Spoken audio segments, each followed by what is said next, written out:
Welcome to our channel physics as I feel. तो आज हमारा लेक्चर नंबर 6 है क्लास 10 लाइट एंड रिफ्लेक्शन का। आज हम पढ़ाने वाले हैं आपको क्रांतिक कोण यानी क्रिटिकल एंगल और पूर्ण आंतरिक परावर्तन टोटल इंटरनल रिफ्लेक्शन। चलिए उसके कंसेप्ट पकड़ेंगे, बिल्कुल अच्छे से एक मिनट कर लेंगे। इसमें ज़्यादा आता नहीं, बहुत इंपॉर्टेंट नहीं है, बट कंसेप्ट समझ लेंगे इसका। ओके, और हमारा क्या कहते हैं, आपको अगर नोट्स बनाने हैं तो आप पॉज करके वीडियो में नोट्स बना सकते हैं। अगर आपको नोट्स नहीं बनाना तो आप कुछ तो करना नहीं है, बस आपको मेरी डिस्क्रिप्शन की लिंक में जाना है, वहाँ से हमारी वेबसाइट www.physicsagilefieldblogspot.com में जाना है, वहाँ से इस चैप्टर की PDF फॉर्मेट में नोट डाउन कर लेंगे। ओके, चलिए शुरू करते हैं। तो आज हमारा टॉपिक है वो क्रांतिक कोण। देखते हैं।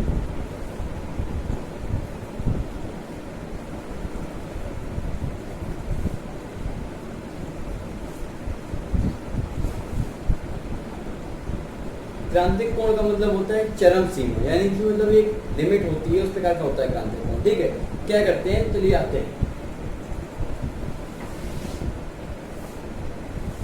मान लीजिए मैंने कोई एक सरफेस बना ली, ठीक है। अब मैं इसमें लाइट को इंसिडेंट कराता हूँ, ठीक है।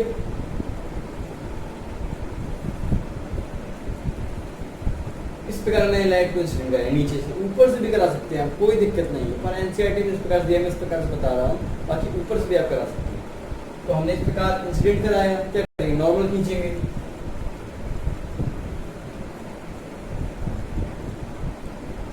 नॉर्मल क्या होता है, हमेशा प्लेन के परपेंडिकुलर नॉर्मल और आपतित किरण द्वारा बनाया गया कोण आपतन कोण आई। ठीक है, अब क्या होता है, आपको पता है कि ये क्या है, इसको मान लेते हैं हम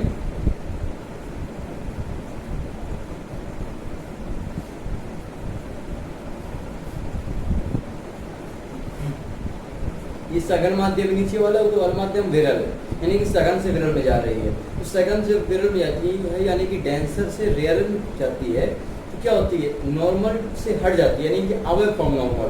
यदि आपको ये सब नहीं पता है तो आपको कुछ नहीं करना, मेरे डिस्क्रिप्शन की लिंक में हमने पिछला वीडियो हमारा जो लाइट एंड रिफ्लेक्शन 05 था, उसमें हमने रिफ्लेक्शन के बारे में पूरी डिटेल की बात की है। रिफ्रैक्टिव इंडेक्स यानी कि अपवर्तनांक क्या होता है, सब कुछ जानना है तो आप वहाँ जाके पढ़ सकते हैं, या आप नोट्स से स्कूल वगैरह से भी पढ़ सकते हैं। ओके, तो ये आ ही गया। तो अभी नॉर्मल है, जाना कैसे था इसको, इस प्रकार, पर थोड़ा सा हट जाएगी नॉर्मल से, है कि नहीं, तो कुछ इस प्रकार निकल जाएगी। तो इसको मैं लिखता हूँ। तो अभिलंब और कहते हैं उसके द्वारा बनाया गया कोण, एक अपवर्तित किरण के द्वारा बनाया गया कोण क्या होता है, आपतन कोण। ठीक है, उसको कहते हैं एंगल आर। तो ये एंगल आर, इसको आई कहते हैं, इसको आर। ठीक है, अब दूसरा देखते हैं। ये मैंने एक नॉर्मल बना लिया, इस पर मैंने एक और रे भेजी और थोड़ा सा क्या किया, आई टू कर देता हूँ, मतलब आपतन कोण को बढ़ा दिया। ठीक है, अब क्या होगा, थोड़ा और नॉर्मल से दूर हटेगी, ऐसे निकल जाएगी। ये क्या है, आर। ठीक है, अब अगर थोड़ा और बढ़ा दें,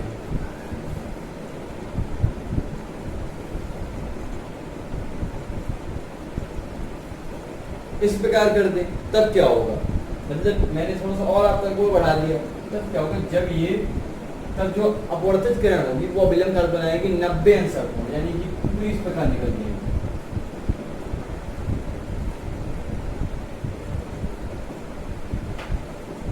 समझ रहे हैं, तो इसको कहते हैं क्रिटिकल कोण, क्रिटिकल एंगल या क्या क्रांतिक कोण। इसका आप डेफिनेशन किस प्रकार लिख सकते हैं कि जब कोई प्रकाश की किरण कंडीशंस की सघन से विरल में जाएगी, सघन से विरल में जाए, अरे हम कह रहे हैं सघन से आपको विरल में नहीं कहेंगे, आप मानेंगे नहीं, फिर आप विरल से सघन में भेजिए, क्या होगा, ये अबे थोड़ी ना जाएगी, अबे जाएगी क्या, फिर बाढ़ जाने लगेगी, अभिलंब की तरफ झुकेगी, तो झुकते झुकते इस प्रकार यहाँ लाते जाएंगे, तो ये का 120 एंगल इस प्रकार पीछे की ओर जाएगी, तो सघन से विरल में जानी चाहिए। जब कोई प्रकाश की किरण सघन से विरल माध्यम में प्रवेश करती है तो सघन माध्यम में आपतित किरण तथा अभिलंब के द्वारा बनाया गया वह कोण जिसके कारण विरल माध्यम में अपवर्तित किरण तथा अभिलंब के द्वारा बनाया गया कोण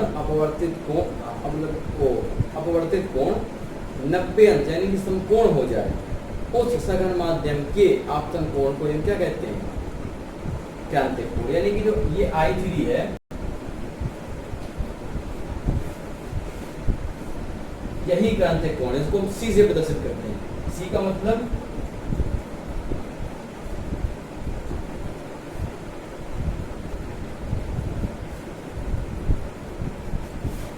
क्रांतिक कोण, समझ रहे हैं, कोई दिक्कत नहीं, समझ में आ गया आपको।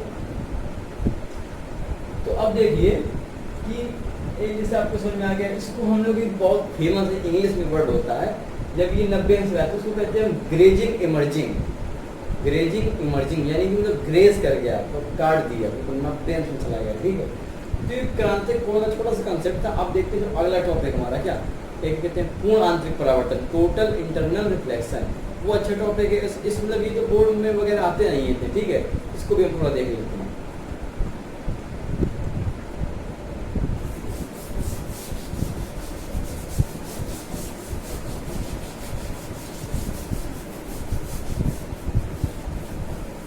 अब देखिए यही वही तल है, ठीक है, ओके। मैं बनाता हूँ एक बार फिर से क्रांतिक कोण। हमने आई को इस प्रकार बढ़ाया, अब विलंब इस प्रकार निकल गया, तो क्या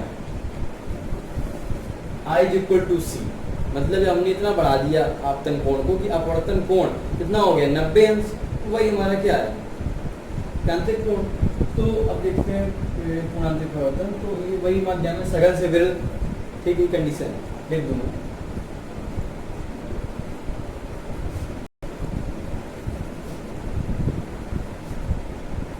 ओके क्लियर। अब हम क्या करते हैं कि अगर हम थोड़ा और बढ़ाते हैं किसको, आपतन कोण, हमने इतना बढ़ा दिया कि अपवर्तन कोण 90 अंश हो गया, हम थोड़ा सा और बढ़ाएंगे तो क्या होता है ये देखते हैं।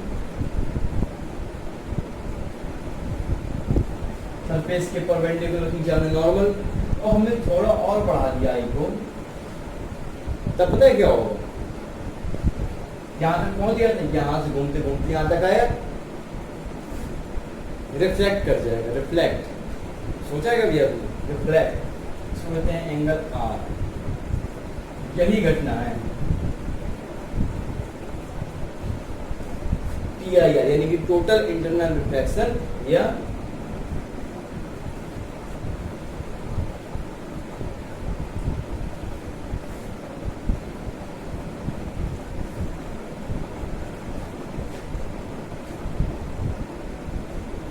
पूर्णांतरिक परावर्तन। समझ गए पूर्णांतरिक परावर्तन क्या होता है कि ये जो रिफ्लेक्शन हुआ है, ये इतनी अमेजिंग बात है कि रिफ्लेक्शन है, पर किसकी कंडीशन से हुआ है, रिफ्लेक्शन की कंडीशन, यानी कि अलग माध्यम में हमने भेजी प्रकाश को, पर क्या हो गया, वो उसी माध्यम वापस लौट आए, परावर्तन।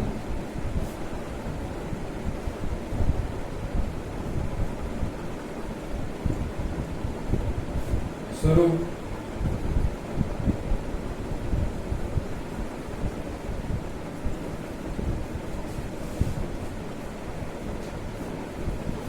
अपवर्तन बंद हो जाता है, परावर्तन शुरू, और क्या होता है परावर्तन,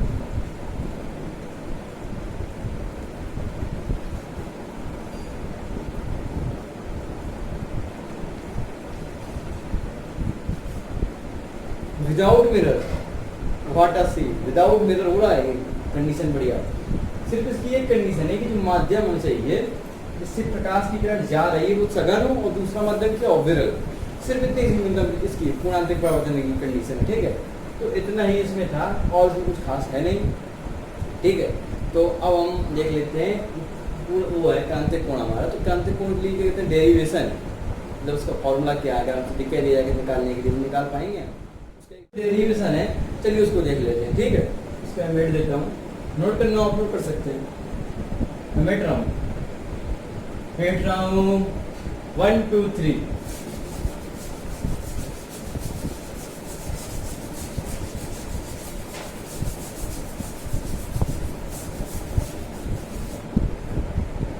क्रांतिक कोण,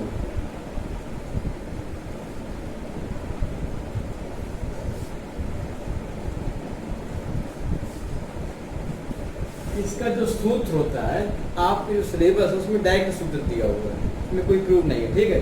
जो हमारा वो है फॉर्मूला,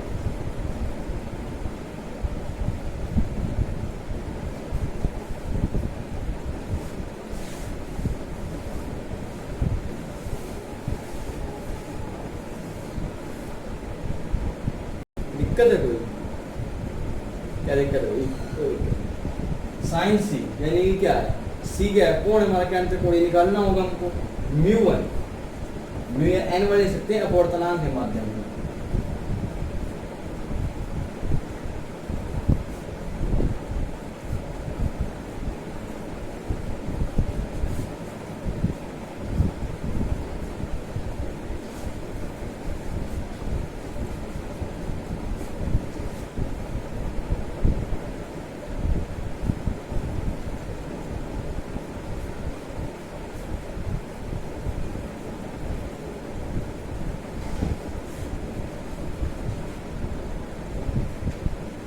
म्यू वन क्या है? विरल माध्यम का अपवर्तनांक। म्यू टू क्या है? सघन माध्यम का अपवर्तनांक। ठीक है, निरपेक्ष अपवर्तनांक। तो आप इसको देखिए, ध्यान से देखिए, तो क्या मैं इसको ये लिख सकता हूँ,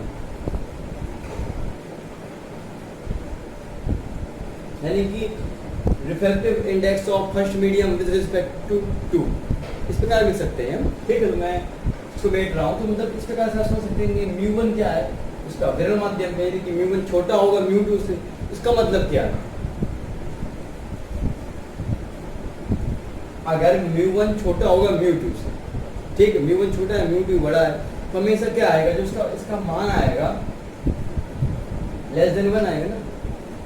साफ सी बात है भाई, ये छोटा ये बड़ा, यानी कि जो फ्रैक्शन होगा वो पूरा 1 से छोटा है, यानी जो ये होता है साइन सी, सी कह सकते हैं यार, छोटा आता है, ऐसा बड़ा नहीं होता। तो अब इसमें बैठ रहा हूँ, एक अच्छे न्यूमेरिकल उसकी प्रैक्टिस कर लेते हैं। चलिए ठीक है, तो जो न्यूमेरिकल है और इस प्रकार हमको दिया गया है,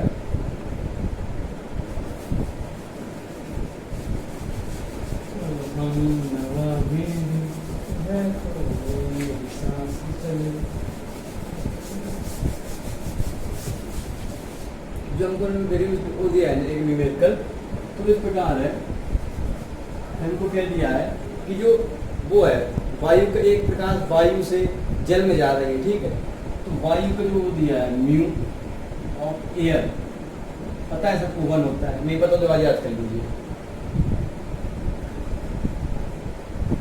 इसमें जा रही है एयर से वाटर में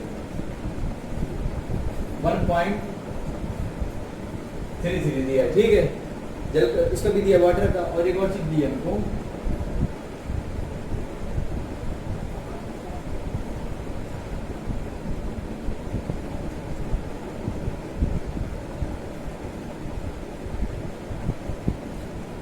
ये हमको वैल्यू दी है, समझ रहे हैं, ये वैल्यू दी है। तो आप ट्राई कर लीजिए, ट्राई कीजिए, निकालना क्या है हमको, सी फाइंड करना है, क्रिटिकल एंगल। ट्राई कीजिए, थोड़ा समय है आपके पास, चलिए ट्राई कीजिए पॉज करके। 1 2 3 कर रहा हूँ मैं। चलिए, अब फॉर्मूला क्या है, sine C is equal to mu one upon mu two. ये तो फॉर्मूला है। म्यू वन क्या है, रेयर मीडियम का एक रिफ्रैक्टिव इंडेक्स, यानी कि विरल माध्यम का अपवर्तनांक। तो विरल कौन है, जिसका रिफ्रैक्टिव इंडेक्स कम होगा वो ज्यादा विरल होगा। इसमें किसका कम है अपवर्तनांक, वायु का, यानी कि एक क्या लिखोगे, sine C equal to mu A upon mu water, यानी कि साइन सी अपॉन 1.33। ठीक है, इसका जो वैल्यू आती है वो 0.75। ठीक है, अब हमने सी को वहां भेजा,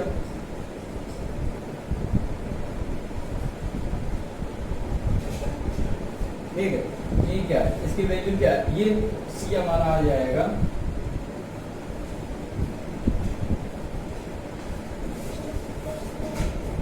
ठीक है, समझ गए। ओके, अब आपसे कोई क्या इसका रे डायग्राम कीजिए, तो रे डायग्राम क्या दिक्कत है, नोट कर लीजिए, नोट कर लीजिए।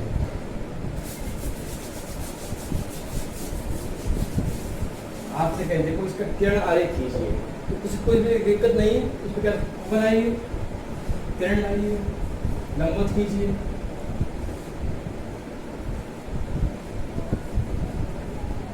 सघन, सघन कौन सा है, वाटर, यहाँ पूरा वाटर होगा, ये एयर होगी। ठीक है, कितना आया एंगल, ये सी रेड एंगल, ठीक है, हलवा चीज रहेंगे आपके लिए। तो इसके साथ हमारा ये भी टॉपिक खत्म होता है, ठीक है। तो आज का लेक्चर इतने के लिए था, छोटा सा लेक्चर था। आपने सब सबको सब घर में रिवाइज कर लीजिए और क्या कहते हैं सबको अच्छे से पढ़ लीजिएगा, ठीक है। तो हम लोग अब क्या कहते हैं अगला जो लेक्चर लाएंगे वो होगा प्रिज्म के ऊपर। उसमें हम क्या कहते हैं मिनिमम डेविएशन एंगल बताएंगे, न्यूनतम कोण बताएंगे और एक दो अच्छी न्यूमेरिकल कर लेंगे। तो इसी का हम लोग ट्राई करते रहिए। Good bye.